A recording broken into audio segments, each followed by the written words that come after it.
Principle and mechanism of drug action. Drug produce their effect by interacting with the physiological system of organism.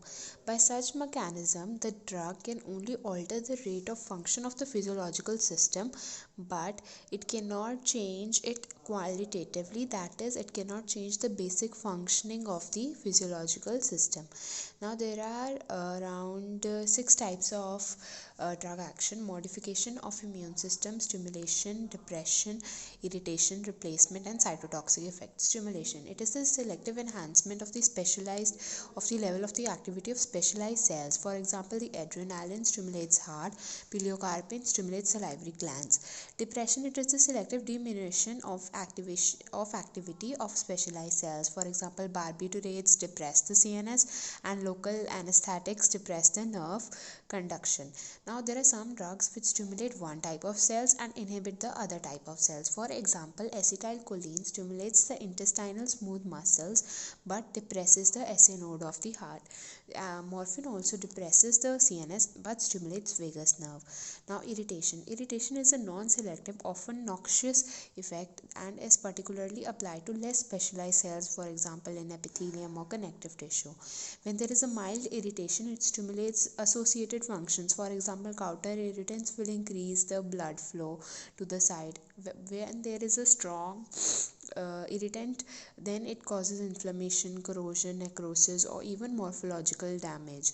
Now, fourth is replacement. This is the use of natural metabolites, hormones, or their congeners in a deficiency state. For example, we use levodopa in Parkinsonism and insulin in diabetes mellitus. Then we have cytotoxic action. Cytotoxic action is the selective cytotoxic action for invading the parasites or the cancer cells by attenuating them without significantly affecting the host cell, which is used for the cure and palliation of infection and neoplasm. Now, the drugs may affect specifically destroying the infective organism. For example, penicillin, or in anti-cancer drugs, there is the cytotoxic effect on the cancer cells. Then there is a modification of the immune system. We have seen that in vaccines they will increase the immunity while the immunosuppressants depress the immunity. For example, glucocorticoids. Now, what is the mechanism of drug action? How does the drug action actually happen? Drug action happens at three levels. The first is extracellular level, which is seen in antacids. Then a cellular level, adrenaline and digoxin, and intracellular level is rifampicin.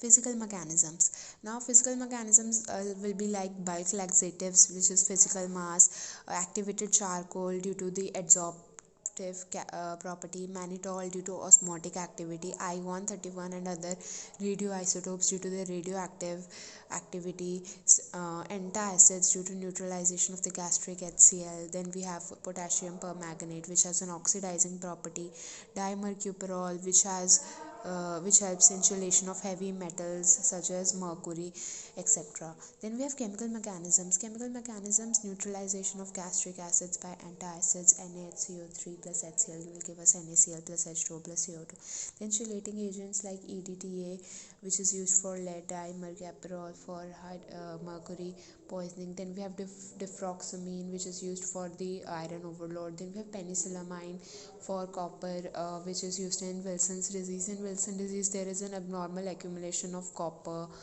Um, then we have through enzymes. Now, enzymes are very important target for drug action. Now, these enzymes may have an inhibitory effect or they may have a stimulatory effect. In stimulation, they are only relevant to the endogenous mediators and modulators. For example, adrenaline is responsible for increasing adenyl cyclase, which will increase CAMP and further. Pyridoxine acts as a cofactor, which basically increases the decarboxylase activity. Then inhibition. In inhibition, it is seen to be a common mode of drug action. We have three types. Actually, two types: competitive and non-competitive. Competitive is further divided into an equilibrium and a non-equilibrium.